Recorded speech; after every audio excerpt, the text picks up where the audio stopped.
to Soundstage 30, home of Backdraft. You're about to take part in the climactic fire effects scene from the film. We're going to be getting some notes from director Ron Howard in a few minutes, but first, let's see what he's been working on.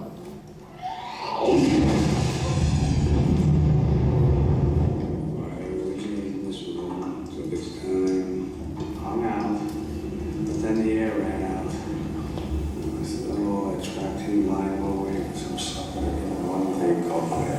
Check that door for heat there.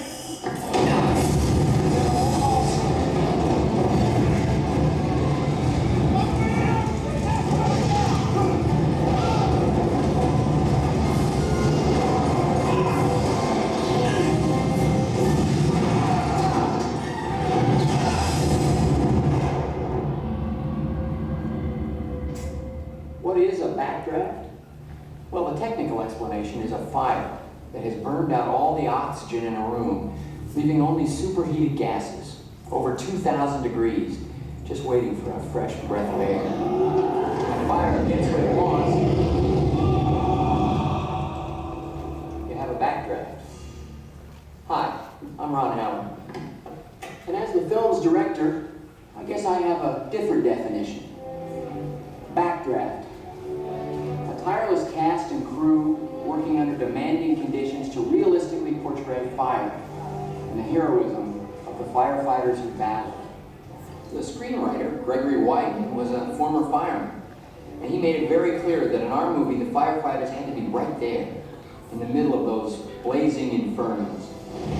But I knew that getting these shots would be very hazardous for the actors and the entire film crew. Every day they found themselves in the middle of flame, smoke, flying ash, and toppling scenery. With all the complicated technical elements, even the rehearsals were difficult. We rehearsed the scene first for the actors, then for the camera. Then we added the special effect. Finally, we rolled film. And action! This is how the scene looked in the theater. A lot of hard work for a very short amount of screen time. Throughout, we had to maintain realism. We went to real old warehouses in Chicago and set fire to the inside, set fire to the outside, and then we blew them up. The crew worked tirelessly to try to make the fire into a living, breathing entity, or as firefighters sometimes call it, the beast.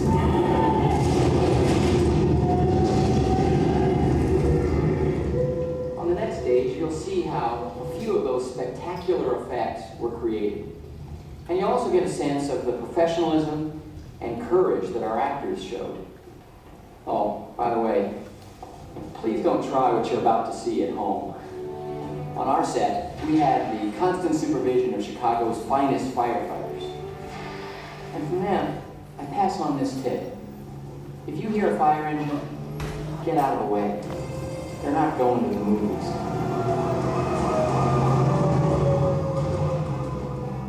That's a wrap, people. 10-4. Okay, everybody, we're finished at this location.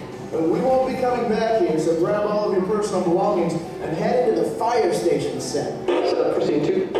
Copy that. Can we lose some of this light? Save the lights! Listen up, background. We're just a couple minutes away from the big fire effects scene, and things are gonna get hot. We don't have much rehearsal time, so to bring you guys up to speed, here's one of the stars of the film, Mr. Scott Flynn.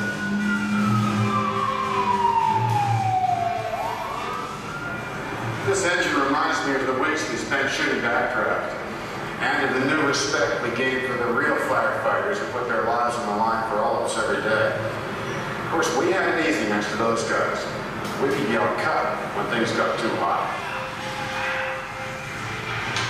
And our effects guys spent months planning and testing, learning everything they could about fire and its behavior, and figuring out how to put the right kind of fire only where we wanted it and only when we wanted it.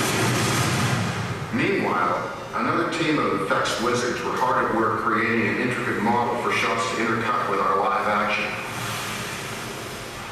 In this sequence, the roof of a burning building splits right down the middle, with Billy Baldwin barely managing to stay one step ahead of the flames.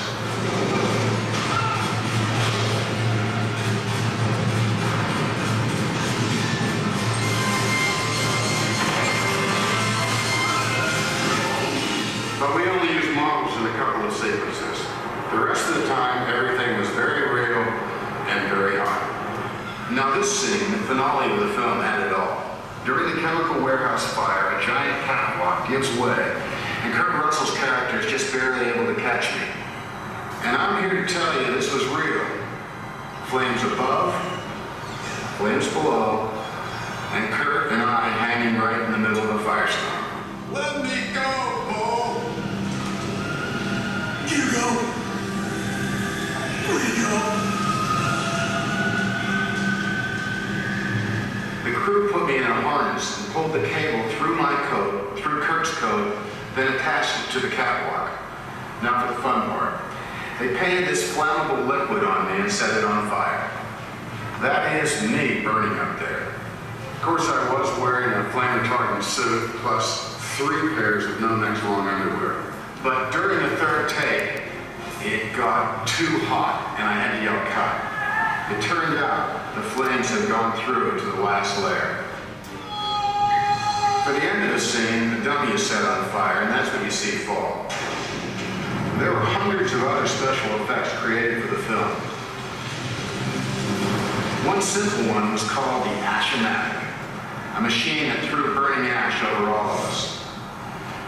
Man, I hated that thing. At the end of the production, the crew let me blow it up.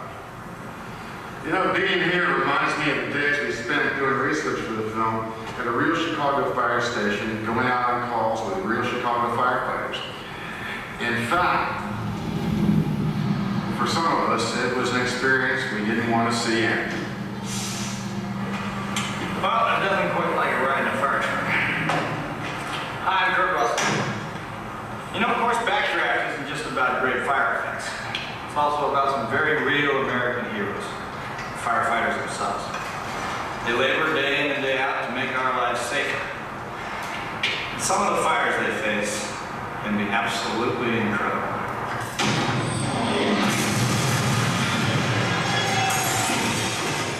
That's why we wanted the ones in Backdraft to be just as breathtaking. We gave the flames their own personality. In fact, there was one that seemed to have a mind of its own. It could even be considered beautiful. But though it may seem harmless, don't let it seduce you. For without warning, it might suddenly turn on you.